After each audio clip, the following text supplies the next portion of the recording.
Welcome back to Sissy Maya. Make sure to subscribe to our channel to never miss an update. Additionally, consider subscribing to my Patreon to get access to these features, and much more. I had an appointment with the dentist at 1 o'clock, and my brother was out with friends for the weekend. I should have been able to sleep in, but Dad got a call from work. He worked in maintenance, and there was an issue with the compressor that had to be fixed before Monday morning. He woke me up at 8 and told me he had to leave, leaving me with the task of getting the Goodwill bags out on the porch for the Boy Scouts by 9. I had stayed up late the night before watching a late movie on TV, so I was a bit groggy and moving slowly. I dressed in a daze and went in search of the Goodwill bags. I found them in the upstairs hall closet, grabbed the first two, and dragged them downstairs to the porch. Heading back upstairs, I decided to carry the last 2 bags over my shoulders, but I stumbled on the landing. One bag rolled down the stairs, and the other fell 6 or 7 feet to the hall below, bursting open when it hit. I went down to put the intact bag on the porch and, leaving the door open, returned to refill the burst bag. While working quickly, I picked up a pair of lemon yellow panties. I froze, examining them. I had never paid much attention to women's underwear before, but these were incredibly soft. I rubbed them between my fingers and touched them to my cheek, fascinated by their smooth texture. They looked fine, but I wondered why Paula had donated them. Then I remembered that over the past year, my sister had grown from a slim 12-year-old tomboy into a shapely 13-year-old, and these wouldn't fit her as they once did. A Boy Scout appeared on the porch to grab the first bag, interrupting my examination. I quickly stuffed the panties in my shirt and handed the remaining bag to the second scout. Returning to my room, I retrieved the panties from my shirt. The silky material felt wonderful against my skin. I laid them on the bed and examined them closely. There was a small yellow rose embroidered on the front, with some white lace around it.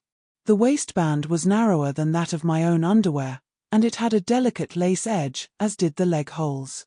Curious, I compared them with a pair of my own underwear. They seemed to be the same size, though the panties might have been slightly larger. I decided to try them on. As they slid up my legs, the sensation was amazing. They fit well and felt incredibly comfortable. If this felt so good, I wondered how a slip would feel. I went straight to my sister's room, found a slip hanging in her closet, and put it on. The experience was pure bliss. I ran my hands over the fabric, enjoying its texture. The slip was a bit loose at the top. I remembered a bra I'd seen in one of her drawers. I removed the slip and struggled to put on the bra. After a few frustrating attempts to hook it behind me, I fastened the hooks in front, then turned it around and slipped my arms through the straps. Putting the slip back on, I noticed it fit better. As I examined myself in the mirror, I was surprised by how much of a bust line I had. I looked down at the bra beneath the slip and pulled out one of the cups. The padding was quite thick. It seemed my sister's bra wasn't as large as it appeared. I wondered if she had something to fill the space between my chest and the padding. Curious about how her dresses might fit, I selected a summer dress from the closet. It had puffy cap sleeves and a full skirt, with a zipper up the back. I managed to zip it up despite the awkward angles. I hoped I could manage to unfasten it later. The dress, which hit my sister at the knees, fell to midcalf on me. I added a pair of her lacy socks and tried on some of her shoes. The outfit looked neat, but my hair wasn't right. I brushed it forward and added one of her scarves. Though the clothes were for an older girl, I looked convincingly feminine. I twirled in front of the mirror, unable to stop grinning. Eventually, I quickly put everything back, except for the panties. I knew I'd be in trouble if anyone caught me, but that didn't deter me from trying again. By the time I was 10, I was biking to school and getting home an hour before anyone else. This gave me time to slip into a dress, enjoy it for about 20 minutes, and still have a buffer for getting out of it. Once, the margin for error was too tight. My brother came home early from high school and caught me in the living room wearing the dress. I begged him not to tell anyone. "Well, I guess we're even," he said. You didn't tell Dad about me and Mike smoking behind the garage last week. If you want to wear Paula's clothes, I won't rat you out. But if you keep doing this, you'll get caught eventually. After that, I was more cautious than ever, proving him wrong. By 11, I had a routine. Home by 3:36, in a dress by 3:40, enjoy myself until 4 o'clock. With the hour and 5 to 15-minute drive or bus ride from Ron's or Paula's school, I had time to change and still have a margin for error. I'd be out of the dress by 4:05, with Dad arriving home at 5 o'clock. On Fridays, I could stretch the time to 4:45 if there was a football game. Ron and Paula would get home after Dad on those days, and they had to inform Dad about the game at Thursday's dinner to avoid his displeasure. Summers were always a drag. I rarely had time alone at home. The silver lining was that when I did get some alone time, it usually lasted most of the day, allowing me to indulge in Paula's dresses. During those times, I would put on a mini fashion show for myself. On one occasion, I wore Paula's new dress before she had a chance to. She had bought it for a special date and wore it the Saturday before. I enjoyed it for an entire week until she had her hair done for the occasion. With Ron away at Mike's and Dad working, I had 5 uninterrupted hours in that dress before she even went out. Then came eminent domain. That year, they built a new freeway through our neighborhood. Dad fought against it, arguing the compensation for our house was unfair. By the time he settled with the state and paid the lawyers, we had no funds left for a down payment on a new home. Desperate to avoid changing school districts for Paula's senior year, Dad managed to find a rental half a mile away. It worked out well for me, adding only 3 minutes to my ride home and making Paula and Ron's bus transfer longer, which extended their commute by 15 minutes. But this was a temporary fix. We had to move again the following summer when our rental went up for sale. Dad still couldn't afford it, and the new owner wanted to live in it. We couldn't find another house in my school district, but Dad kept us in the same high school district, so Ron could stay at his school for his senior year. I had to make new friends, but that wasn't a big deal. I didn't have much in common with the guys at my old school anyway, and I was pretty sure none of them were borrowing their sisters' clothes after school. Since I was, and quite enjoyed it, I didn't hang around for after-school sports like some of the guys. I suppose you could call me a loner. My relationship with my brother wasn't great either. He was 4 years older and resented that I took Mom's attention away from him. Adding to that, I was the one who let slip about her boyfriend, a revelation that led to her leaving when I was 5. I later learned she left because she feared Dad might harm her boyfriend. It was a messy situation all around. Mom did treat me special. She often said I was her last baby and took me everywhere with her. I was at least 4 before she left me with a babysitter. While she left my siblings behind, she always took me along, including on her dates with her boyfriend. She also tried to shield me from certain things. When we visited others, my brother was sent outside to play while I stayed inside, usually with the girls. After Mom left, she and her boyfriend hitchhiked to California, apparently unable to figure out how to take me along. Dad found a woman down the street with 2 girls around my age to look after me until I started school. Back then, single parents often had latchkey kids, and no one worried too much about their age. During the school year, Dad arranged for me to stay at home until my siblings were released, and I went home with them. My brother left my care to my sister, and we grew used to each other. As a result, I felt more comfortable around girls. When I moved to my new neighborhood, which had only one family with kids, a single mother named Mrs. Collins and her 2 daughters, it didn't bother me at all. Laura and Megan didn't seem any more concerned about me being a boy than I was about them being girls. Dad took a 3-week vacation to rebuild the engine in his car, working on it with Ron the entire time. Since Mom had always shielded me from that sort of thing, I had no interest in cars. Instead, I spent August playing at Laura and Megan's house. I noticed Mrs. Collins always dressed her girls in skirts or dresses, even while they played, and she wore a dress herself as well. We played hopscotch in their driveway, jacks on their front porch, and tag in their backyard, which also had a swing set. Sometimes, We helped their mother bake in the kitchen. Laura and Megan teased me because Mrs. Collins only had aprons with ruffles around the edges, which she wanted us all to wear to protect our clothes. I laughed with them but secretly wished she had the wraparound kind that resembled a dress. I was alarmed when I realized Paula was busy packing up her clothes for college. She had received a scholarship to the state university, which covered tuition, and a grant for housing and books. My supply of girls' clothes was now across the state. In a panic, I grabbed a few pairs of panties and a slip from the laundry. That would have to suffice. Dressing up wasn't as much fun without the full range of clothing, but it still felt nice. Sometimes, I wore panties instead of jockey shorts, which was pleasant but didn't compare to wearing a dress and feeling the soft, silky fabric around my legs. Changes were coming soon. When school started, I struggled to make friends among the boys. They lived too far away to hang out after school or on weekends. They were friendly enough at school, but since I wasn't very athletic, I didn't try hard to join in sports activities like softball. I mostly went straight home from school, occasionally stopping at Laura's place, and spent weekends playing there. Halloween fell on a Friday, but I couldn't get into the spirit of it. Paula had always been the one to come up with my costumes. This year, I went as a hobo, which wasn't much fun. Paula used to take me around, and we'd laugh at the costumes of other kids. For me, it was more about having fun with my sister than collecting candy, though I enjoyed that too. The real pleasure was spending the evening with Paula. The next day, I was at Laura's as usual. Their cousin Rebecca, who was 14 and too old for trick-or-treating, was visiting. She liked dressing up in costumes and had attended a fantastic party the night before. Laura and Megan missed the party because they went to a friend's party at school. Rebecca filled them in on the previous night's events.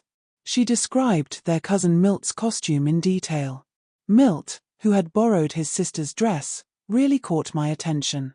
Rebecca said it was hilarious. He put on the costume in the morning, and when his sister was helping him choose an outfit, she dared him to wear her underwear. He accepted the dare, wearing a bra, a slip, and panties. His sister styled his hair like a girl's and did his makeup. Milt looked convincingly like a girl. Everyone was laughing, and I felt a pang of envy. I didn't want them to know just how much I wished I had been a girl for Halloween. Rebecca mentioned that she thought I'd look good in a dress, and Laura and Megan immediately agreed. My face flushed at the thought, and their teasing grew louder. Mrs. Collins came in to see what all the commotion was about. I was telling them about Milt's Halloween costume, Rebecca said. You were at the party. Didn't he make a convincing girl? Yes, he did. His sister did a great job with his hair. It's actually shorter than yours, James. Did Milt really wear Martha's underwear? Laura asked. Well, it was obvious he was wearing a bra, and I did see a slip when he bent over, Rebecca replied. What about panties? Did he wear panties? Rebecca said he did. Well, I don't know about that. He didn't lift up his dress. Martha told me she dared him, and he went for it, Rebecca said. That's possible. Milt was never one to back down from a dare, Mrs. Collins agreed. I bet James would look good as a girl, Rebecca said again. Yeah, James, Laura chimed in. You should dress up like a girl. Halloween is over, and my sister's gone to college. She took all her clothes with her. I couldn't even if I wanted to. You can borrow one of my dresses if you want, Laura said slyly. I was sure it would fit. She was only a few inches taller than me. I felt my cheeks flush with color. Rebecca noticed. Look at him blush. He's thinking about it. You want to do it, don't you, James? No, I don't, I said, but my voice didn't sound convincing, even to me. What, are you chicken?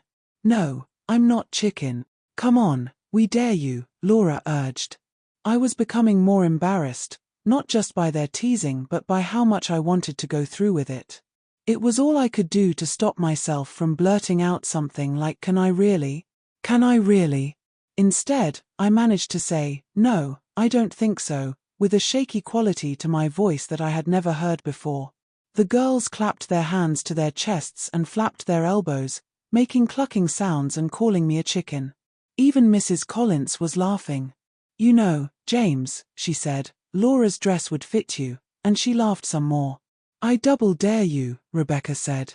"If I did, you'd all tell everyone at school. The teasing I'd get here for being a chicken is nothing compared to what I'd face at school for wearing a dress." My protest was more of a plea to resist than a deterrent for them. The teasing turned into pleading. "No, I won't," Laura said. "Cross my heart and hope to die," she added, holding up her left hand and tracing an X over her chest with her right. "Me too," Megan said, mimicking the gesture. "You know, girls," Mrs. Collins interjected seriously, "if he does this, I'm a witness to your promise. If you break it, I will punish you severely. Don't think you can get away with making a false promise. Do either of you want to take back your promise?" They both shook their heads. I looked at Rebecca. "I promise I won't tell anyone either," Rebecca said. "I'll hold you to your promise as well," Mrs. Collins said. "You know how your mother feels about making promises." Then she turned to me. "Well, what do you say, James? Do you want to see what you'd have looked like if you'd been a girl for Halloween? Come on, James. It'll be fun," Laura said, taking my hand. I couldn't resist any longer. I looked down. "Okay." Mrs. Collins led the way upstairs to Laura's bedroom. Without asking just how far I wanted to go, she got out a dress and a slip from the closet and one of Laura's padded training bras.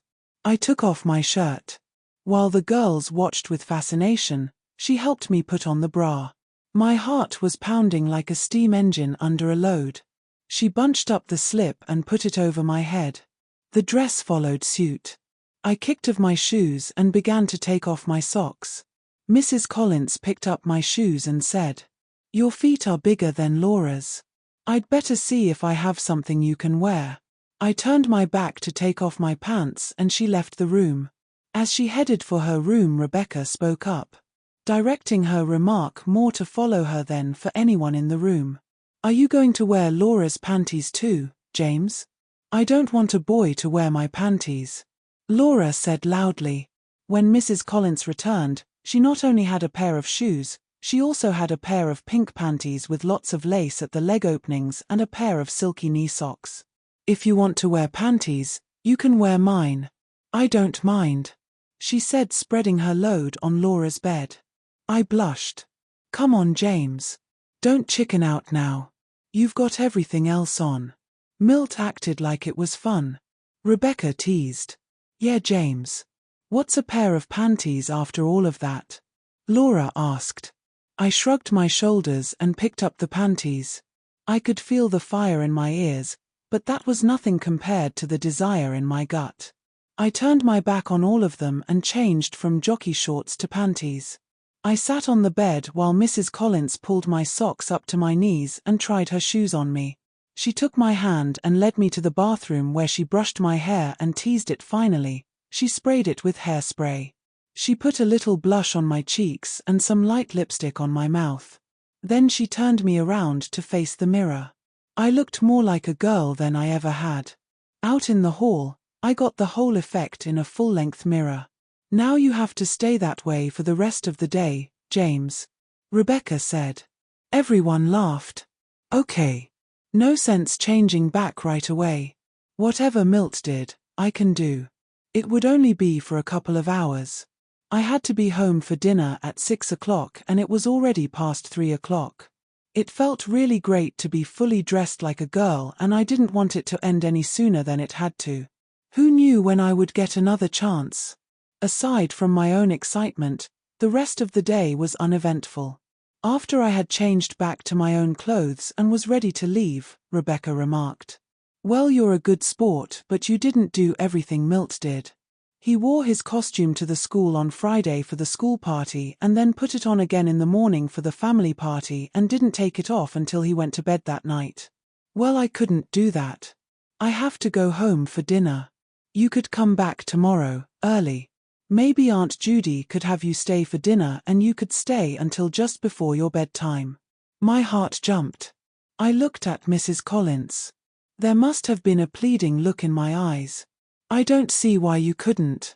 Tell your dad that you want to watch the Disney special after dinner with us and I've invited you to stay for dinner. He can call me if he wants. See you tomorrow, James. Rebecca said. I was back in the morning before 9 o'clock. The girls hadn't even gotten out of bed. As Mrs. Collins opened the door, I knew I was too early. She was still in her nightgown and robe. Well, you're here early. The girls aren't up yet. Oh. Do you want me to come back later? No, come on in. I'll grab some clothes from Laura's room for you to wear. You can change in my bedroom. It'll be a surprise for the girls when they wake up. She gestured for me to follow her upstairs. At her bedroom door, she signaled for me to be quiet and stay put. She returned shortly with Laura's clothes. After closing the door, she helped me change in silence. I kept my jeans on until the dress was in place. It wasn't the same one as before, this one had a fuller skirt and more embellishments. I turned my back to drop my pants, and she helped me with the socks and shoes. Finally, she opened her lingerie drawer and said, "Feel free to choose a pair of panties. I have everything from plain to fancy." She held up a pair of white hip huggers and then some lacy red French cuts before tossing them back into the drawer. "The choice is yours." She stepped back with a smile. I glanced inside, awestruck by the variety of panties. She was right. There was everything from plain to fancy. It felt like being in a candy store with just one piece of candy to choose from. Without further comment, I selected a pair of blue hip huggers with a wide lace waistband and changed into them. In the bathroom, she worked her magic on my hair again, taking a bit more time this time. She added a ribboned barrette and a touch of blush and lipstick. Then she applied some brown mascara to my lashes. Without warning, she picked up her perfume and spritzed a bit on each side of my neck. She took my hand and examined it. "You know, Milt wore nail polish. Would you like to?" She couldn't know how much I wanted to. I swallowed hard and gave a small shrug. "Okay," I said, my voice trembling more than I intended. She retrieved some pink nail polish, matching the color of my lipstick. When she finished, she sent me downstairs while she got dressed. She instructed me to sit at the kitchen table with my hands flat so my nails could dry. I took a moment to admire myself in the full-length mirror. I looked even more like a girl than yesterday. The thought of spending the whole day like this sent shivers down my spine. I was determined to enjoy every moment. Next year, I was going to be a girl for Halloween somehow, someway. When Mrs. Collins came down, she asked, "Have you had breakfast?" "No. I think your nails are dry.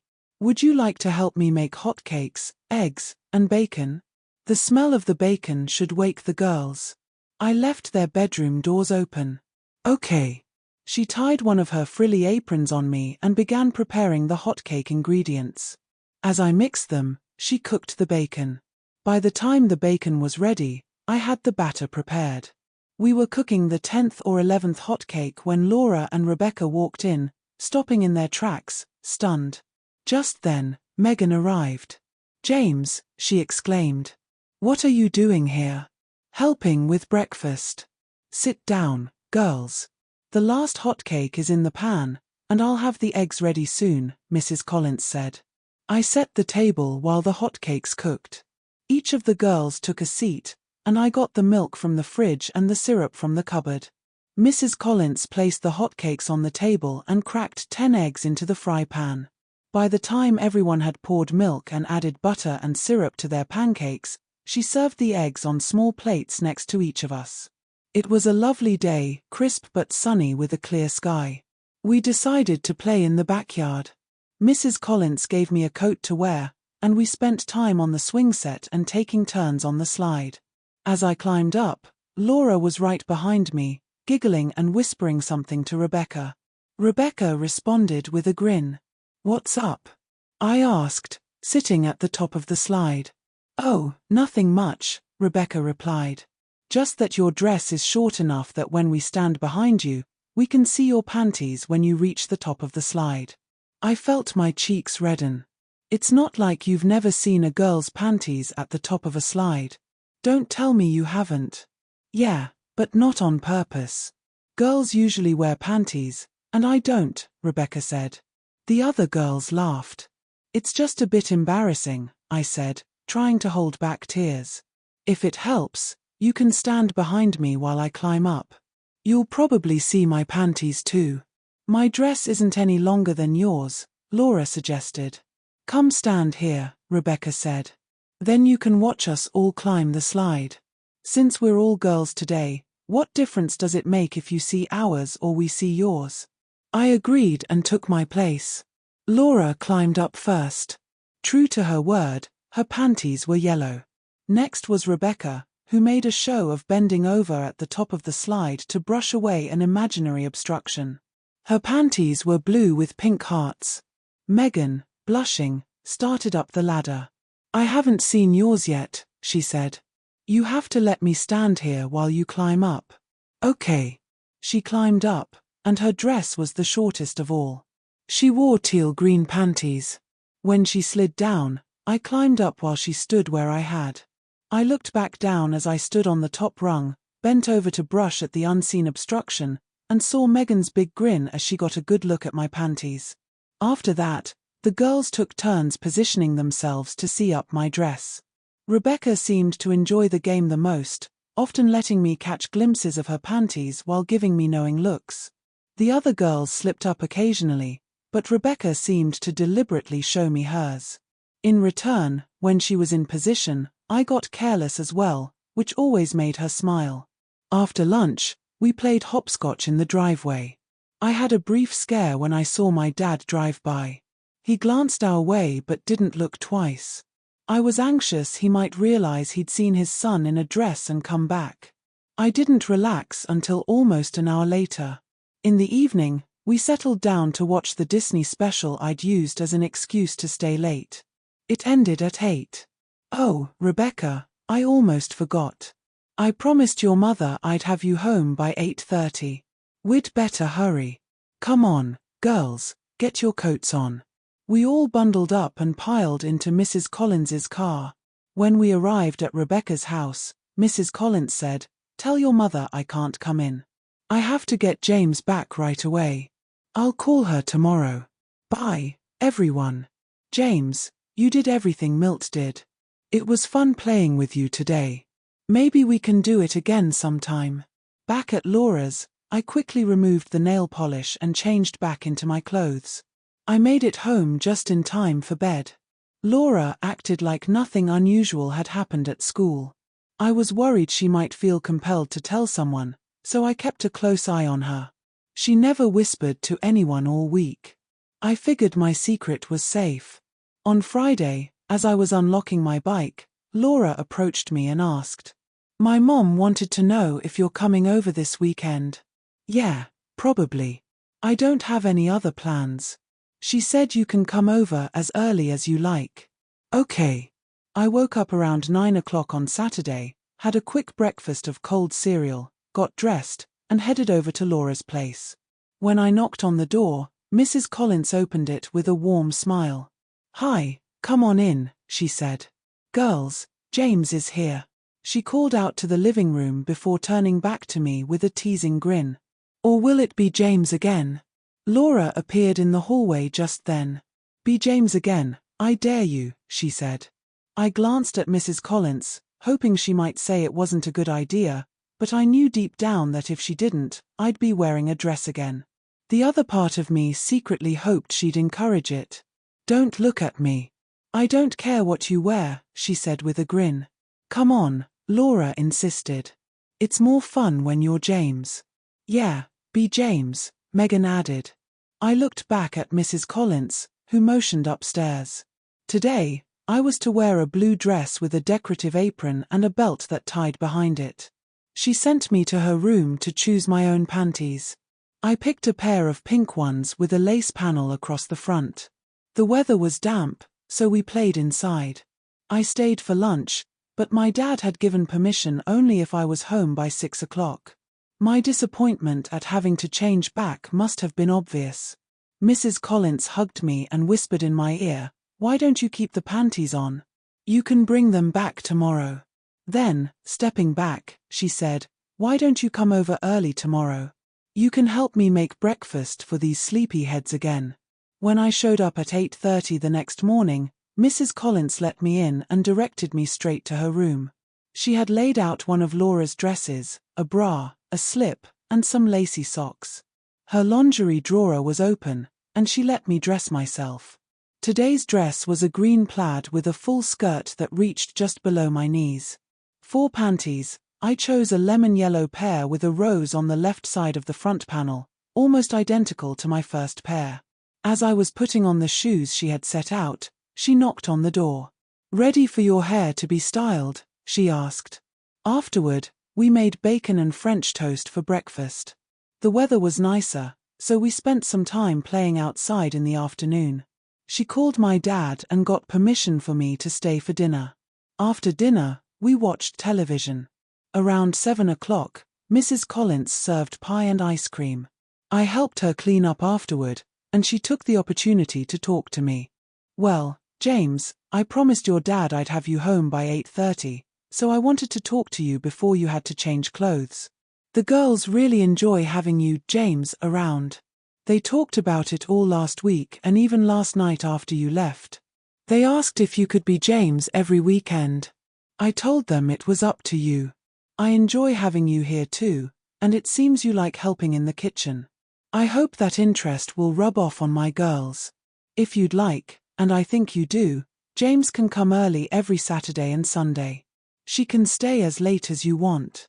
I'll make sure you look as much like a girl as possible, so you won't be limited to just the house or backyard. I know how the girls enjoy playing jacks and board games on the front porch. With that invitation, it became a routine. I showed up every Saturday and Sunday before 9 o'clock in the morning and often stayed until 9 o'clock at night. During Thanksgiving break, I even extended my visits to the Friday after Thanksgiving. Rebecca was there that day and was completely taken aback. "Whoa," she said as she entered the kitchen on Friday morning. "James, is that really you? What are you doing here? Helping with breakfast?"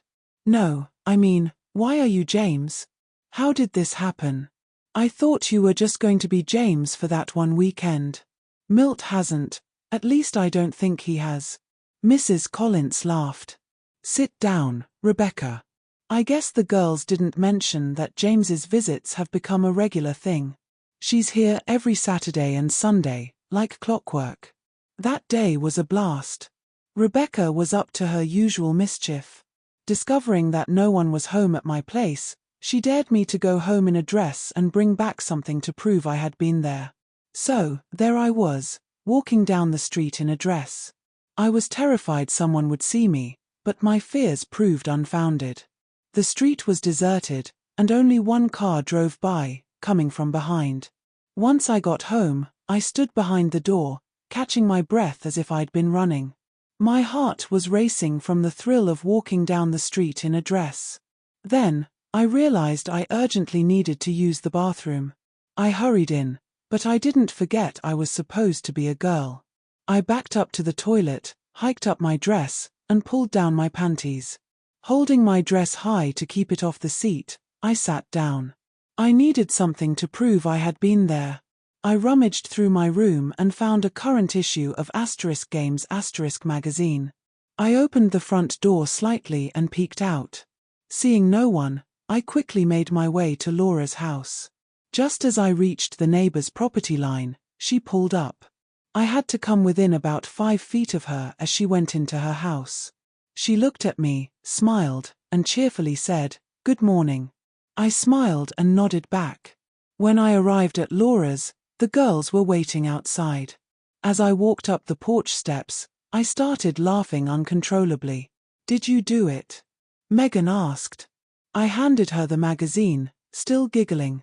"What's so funny?" Rebecca asked, peering over Megan's shoulder to confirm the magazine came from my house. I managed to calm down enough to tell them about the neighbor's cheerful good morning. After lunch, Rebecca suggested a walk around the neighborhood. We headed in the opposite direction from my house. Megan and Laura, having lived there for less than a year, weren't very familiar with the area. It turned into an exploratory stroll. We walked about 4 blocks before turning toward the freeway. The road inclined slightly, and after 2 blocks, we faced a choice, left or right. We chose left. The road paralleled the freeway for a couple of blocks before veering away, climbing steeply. We couldn't see any houses on the uphill side. We came across a set of cement steps climbing up the hill, disappearing into a cluster of trees about halfway up. With no nearby driveways, we figured they couldn't lead to any houses, so we decided to see where they went. At the top, we discovered a small park. It featured a swing set with 6 swings, monkey bars, a horizontal ladder, a pommel horse, rings, teeter-totters, and a slide. It was a quaint little park, right up against the freeway. It was clear that the main entrance had once been on the freeway side but was now blocked by the road. The park had only one remaining picnic table and no restrooms. We each took a turn on the slide and spent some time swinging. Wanting to explore more, we left the park and continued down the street as it curved right. After 3 blocks, we turned left. 2 more blocks, another left turn, and we found ourselves close to my house. Rebecca wanted to see where I lived, so once again, I found myself at home in a dress. As it was getting late, I urged everyone to leave quickly. We were laughing and chatting as we walked up the street when my neighbor came out of her house and gave us a direct look. It felt like she was especially staring at me. "Good afternoon, girls," she said as she got into her car and drove off. That was her, I told the group. "She's the one who said good morning to me." "She acted like you were a girl," Rebecca said. "You could probably fool her anytime. It might be a good idea to keep up the act around her, just in case." I stayed for dinner that night and, as usual, kept the panties on until Saturday morning when I changed into a fresh pair. I got home just in time for bed and informed my dad that Laura's cousin was visiting and I'd be going there early the next day. "So, you won't be doing anything unusual? Are you sure they don't mind feeding you every weekend?" "I'm sure they don't mind. Mrs. Collins said I was welcome to come as early as I wanted and stay as late as you'd let me." "Well, if that's not the case and I hear otherwise, I'll take that as a lie and deal with it. I'm sure it's exactly right." "All right, I guess I'll see you tomorrow, just in time for bed, huh?" "I guess so." On Saturday, I was up before Dad and arrived at Laura's before 8 o'clock. As usual, Mrs. Collins had laid out a dress and lingerie for me on her bed. The dress was a soft rose color with white lace, buttoned up the back, featuring cap sleeves and a sash belt tied behind. I needed her help with the buttons and belt since I couldn't manage it on my own. Mrs. Collins did her usual magic in the bathroom. We prepared breakfast together, and the girls arrived just in time to eat. It was an unusually warm day, so we decided to visit the park after lunch. Until then, we played outside in their backyard. When we got to the park, we raced to the big slide. It was much more fun than the one in the backyard. After the slide, we paired up on the teeter-totter. Rebecca insisted on partnering with me and kept trying to peek up my dress. In response, I made it obvious that I was trying to peek up hers, and when she got careless, I did the same. She seemed to get a real kick out of seeing my panties. I guessed it was the novelty of a boy in a dress wearing panties. What puzzled me was that she seemed to enjoy me seeing hers just as much. It was almost as if wearing panties granted me entry into some secret club that allowed me to peek up her dress. While we were climbing on the monkey bars, she made a point of either positioning herself directly below me to look up or positioning herself above me and calling my name so I would look up. When I did, she would stand up straight and sway back and forth, then glance down with a grin. Later, some girls Megan knew from school arrived at the park, and I felt a bit uneasy. Megan took charge, introducing Rebecca as her cousin and me as Rebecca's friend, a clever way to avoid any fossards. I was, after all, Rebecca's friend just as much as anyone else's. Megan's friends were really nice, and we all got along well. They gave no indication that they saw me as anything but a girl. On Sunday morning, it was raining, but Mrs. Collins had a special treat for me. She had laid out a yellow chiffon dress with petticoats and a pair of white sheer tights. She guided me through putting on the tights, and I quickly fell in love with them. They felt heavenly on my legs, and the petticoats made the dress flare out beautifully with a delightful rustling sound as I walked. Because of the rain, we stayed indoors, and Mrs. Collins hosted a tea party in the afternoon. We enjoyed tea and little cakes she had baked, while the other girls wore special dresses as well. It felt like I had been welcomed into a private sorority. During Christmas break, my dad allowed me to stay up until 10 p.m., which meant I could be out from 8 a.m. until 10 p.m. Since Dad always went to bed by 9:30 after working from 6:30 to 3:30 with an hour's commute each way, he was asleep before I got home and gone before I woke up. Feeling brave, I decided to wear a dress home and borrow a nightgown from Laura, allowing me to spend 5 days without wearing any boys' clothes. On Friday and Saturday nights, I had to wear my own clothes home, but it was wonderful to be in a dress all day and sleep in a satiny nightgown. On the Saturday after Christmas, I found Dad still up when I got home. "Dad, Mrs. Collins invited me to spend the night on New Year's Eve. Is that okay? Where will you sleep?" She said the girls can share a bed, and I can sleep in the other one. "Have her call me, and we'll see." On Sunday, Mrs. Collins called and assured my dad that everything would be fine.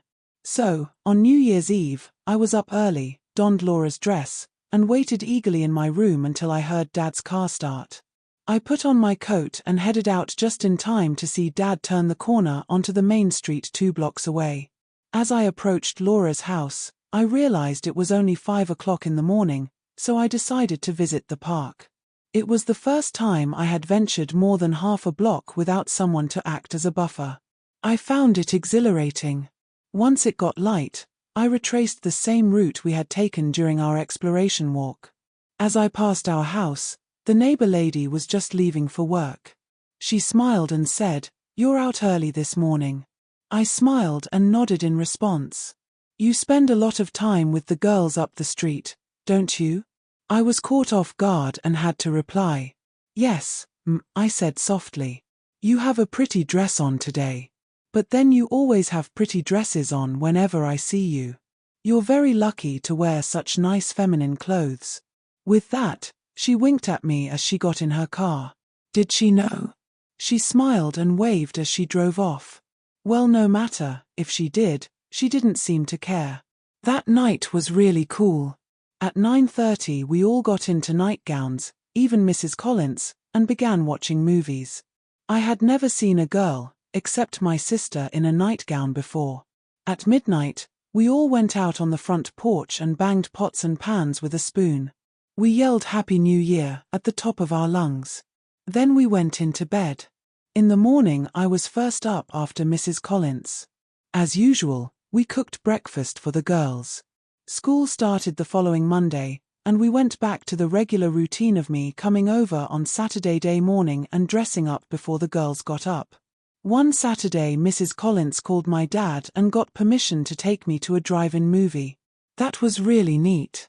That is right up until I had to go to the bathroom. Mrs. Collins took me into the women's restroom. I was as nervous as a cat. She coached me on just how to act. I went straight to a stall and closed the door. I turned around and lifted my skirt and pulled down my panties. Sitting on the pot, I remembered how much fun this was when we were at home.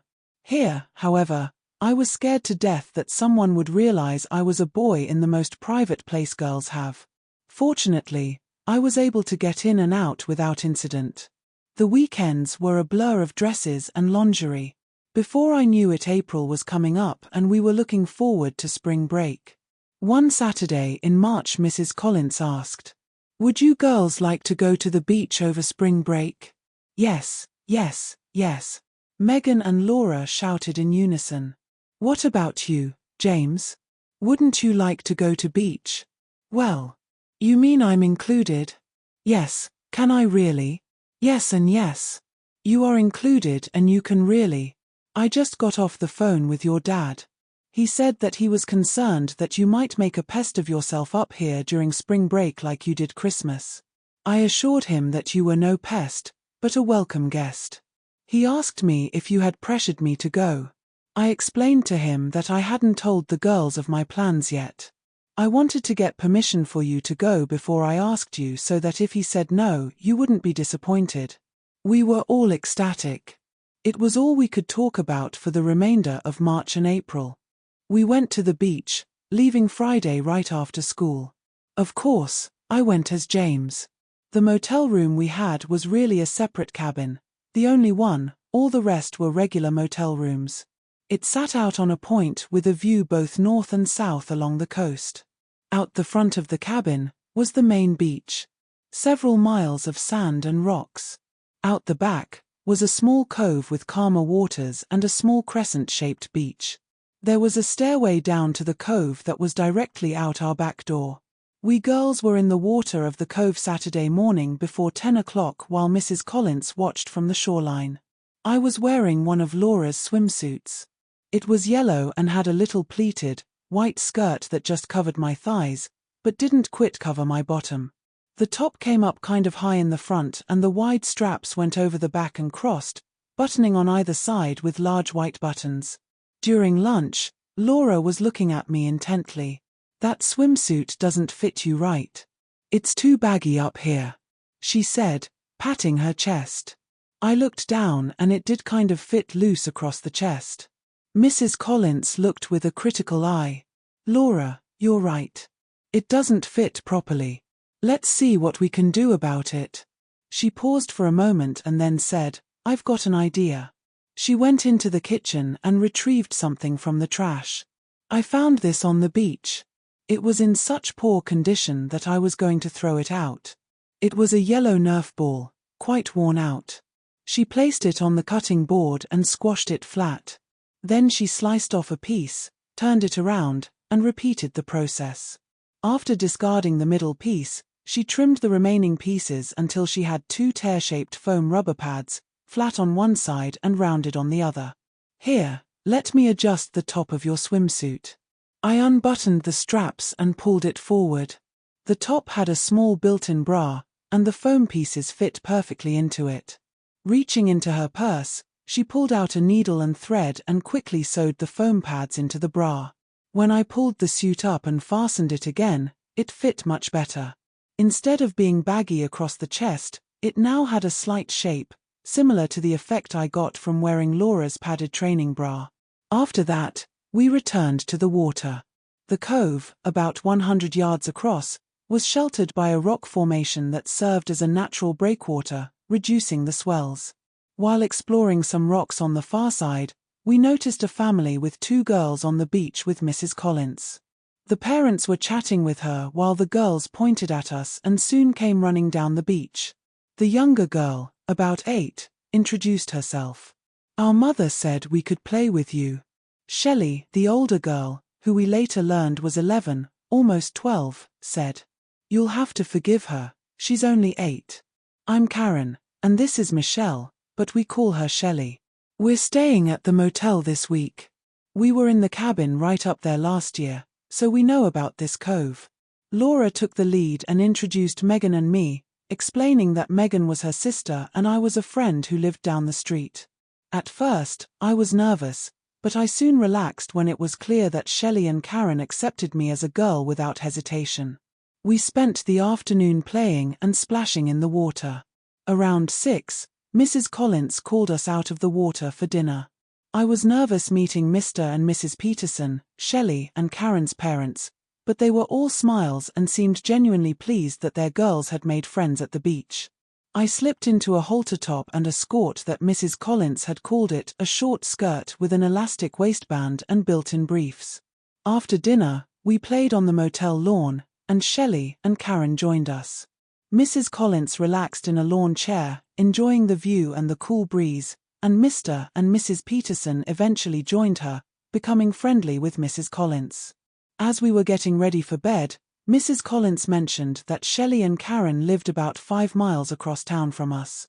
Our cabin had 2 bedrooms. Laura and Megan took the one with the double bed, while I used the one with the twin bed. Mrs. Collins slept on the sofa bed in the living room. During the day at the beach, I wore the swimsuit most of the time, except when we went to the movies with the Petersons. For that occasion, I donned a blue dress over a half-slip. I really liked wearing slips and did so often, even when not necessary, along with the ever-present panties loaned by Mrs. Collins, white knee socks, and patent leather flats. The Petersons treated us to dinner after the movie at a really nice restaurant. By the end of the week, Megan and Laura exchanged phone numbers with Shelley and Karen. They wanted mine too, but I felt it wasn't wise for them to call my house and ask for James. I suggested they call me at Laura and Megan's house instead, as I was there frequently. Returning home was a letdown. I had to change back into my own clothes, which were unceremoniously dumped out of my suitcase and replaced with Laura's extra clothes. I hastily packed my clothes back into the suitcase, adding to the illusion that I had actually worn them. When I got home, the first thing Dad asked me to do was take a bath.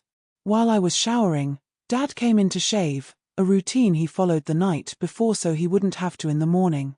I was unaware of his presence as I had my head under the shower nozzle. I turned off the water, opened the shower door, grabbed a towel from the rack, and quickly dried off. With the towel over my head, I worked on drying my long hair. As I finished and flipped my hair back, I noticed Dad standing in the bathroom. "That's quite a tan you've got. Turn around and let me see it," he said, a curious look on his face. My mind raced as I slowly turned around. I saw that while my arms and legs were tanned, my chest and stomach were still white, and there was a distinct white X shape on my back. "James, why is your back tanned but your chest isn't? And why is there a white X on your back?" he asked. I hadn't considered the tan lines before. I had been in the swimsuit almost constantly at the beach. Well, I forgot to pack my swimsuit. I was really upset when I told Mrs. Collins. She mentioned that our cabin had stairs leading down to a secluded beach that was hidden from the rest of the motel. She suggested I use Laura's spare swimsuit, which fit okay. She assured me no one would know. "So, you wore a girl's swimsuit all week, huh? I bet the girls gave you a hard time about it. They called me James, but it wasn't too bad. I hope they won't tell anyone else." "Don't worry, Mrs. Collins made them promise not to say anything. She'd be furious if anyone found out." "Well, you'd better make sure none of your school friends see that tan line or you'll really get teased." I fell back into our regular routine, spending every weekend at the Collins' house, arriving early and leaving late, always in dresses as usual. Summer arrived quickly, and by June 5th, school was out. I stayed at Laura and Megan's full time, wearing panties all day and returning to my 10 o'clock bedtime. This meant sneaking home in dresses Sunday through Thursday and sleeping in a nightgown. At the end of June, Mrs. Collins announced that they were going to a mountain lake for a 2-week vacation starting the Saturday before the 4th of July. "Of course, you're invited. The cabin belongs to the girl's uncle, so there won't be any cost.